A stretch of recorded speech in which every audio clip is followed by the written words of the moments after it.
Hi guys, and welcome to DIY with Nadia. Thank you so much for stopping by. Today I'm participating in a DIY challenge that's hosted by my friend Sonia from Domestic Diva 76, and we are going to be joined by many DIYers who are going to create beautiful DIYs for you, which means there's a playlist. I will link that playlist down below in the description box so you can just click on it and watch all the DIYs that were made for you and for me to enjoy. With that being said, let's get started on this video.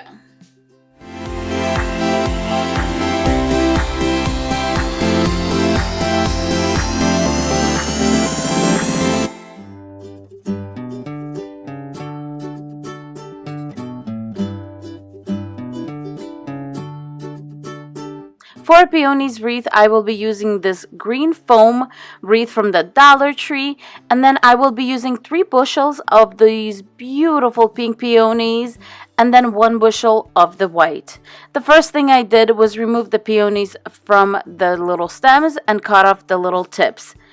The problem with this is those tips are what holds the whole flower together. So basically, what I ended up doing is I had glued every single one of those layers together. And that is the beauty of crafting, you guys. You do something, you learn from it, you move on, and the next time you're a pro because now you know what not to do. In the second wreath I will be making, I rectified the situation and I think it turned out pretty nice and a great way of doing these types of wreath. Now don't forget to save the greenery because the greenery you can also use in the wreath, and whatever greenery is left I will be saving it for future projects. In this wreath, I did decide to take all the plastic away from the greenery just because I did decide to hot glue the greenery straight onto the back of the flower.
As you can see, I am done with my wreath at this point, but I did leave a little bit of room at the bottom for a bow.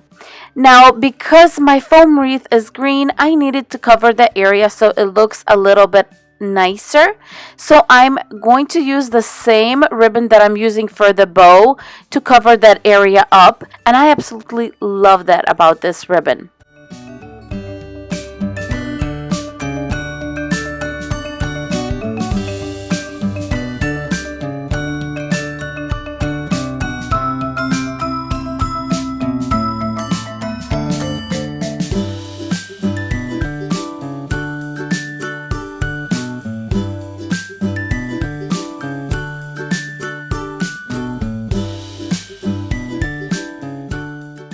Now for the bow, I'm going to make a 4-loop bow. Just going in and out. I'm not measuring. I'm just approximately making a simple 4-loop bow. Then I'm just pinching the bow in the middle and I'm bringing it together with a zip tie just because that's what I had on hand. But I have been known to use any type of floral wire, a chenille wire, or even sometimes a thread. Anything you have on hand is absolutely fine because that area I particularly usually cover up with something anyway. Now I'm obviously grabbing the worst scissors in my craft room and trying to cut the ribbon off because, as you can see, it was a bit of a struggle.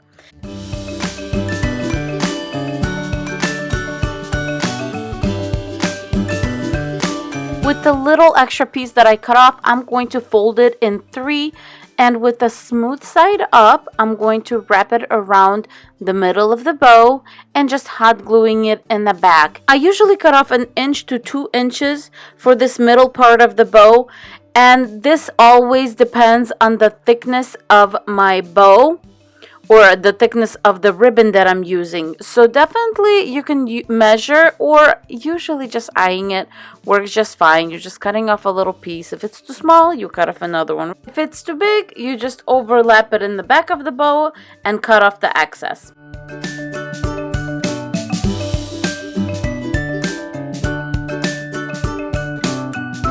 To complete my bow, I'm just measuring to make sure that my tails are the same length, and I'm cutting little ducktails, and then I'm going to do what I call banner endings. This is where I make a little wave with my ribbon at the bottom. So all you do for this is you make a little zigzag with your ribbon, fold the bottom portion underneath a little bit, and then just crimp it tight in the back.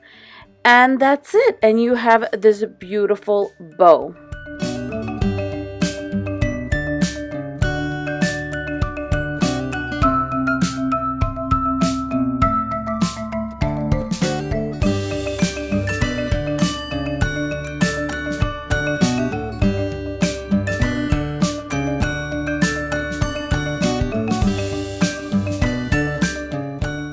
For this wreath, I will be using these gorgeous fuchsia aster flowers.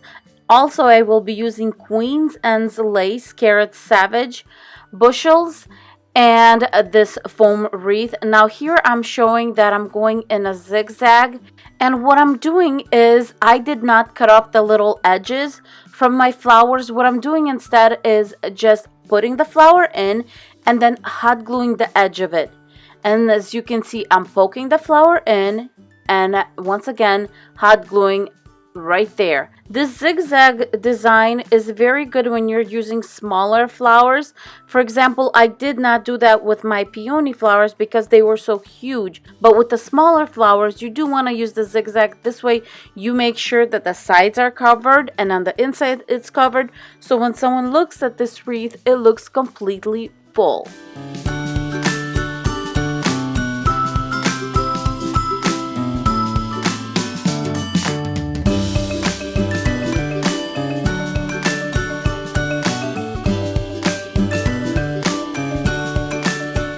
Now I'm grabbing my yellow Queen Anne's lace, and I just love the contrast with my fuchsia aster flowers and this gorgeous, gorgeous yellow. And what I'm doing is simply filling in all the spaces, all that green with these yellow flowers. And just like with my aster flowers, I'm just taking the bushels as they are, pushing them into the green foam, and then just securing it with a little hot glue. To complete my wreath, I'm just grabbing the greenery from my aster flowers and just filling in anywhere there are gaps. The Queen's Anne's lace is beautiful, but it does kind of open up, so I did put a lot of greenery in between those aster little bushels.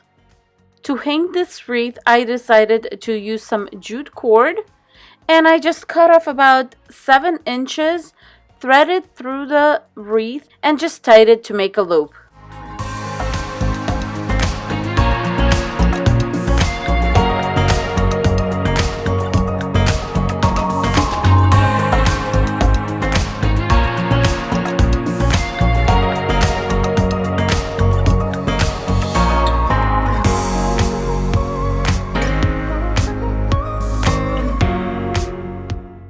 I hope you guys enjoyed this video, And let me know down below which DIY was your favorite, because I enjoyed making them. If you are not subscribed to my channel, please consider subscribing and give me a thumbs up, because that does help my channel and I will be humbly grateful to you for that. With that being said, thank you so much for watching and I will see you in my next video. Bye guys!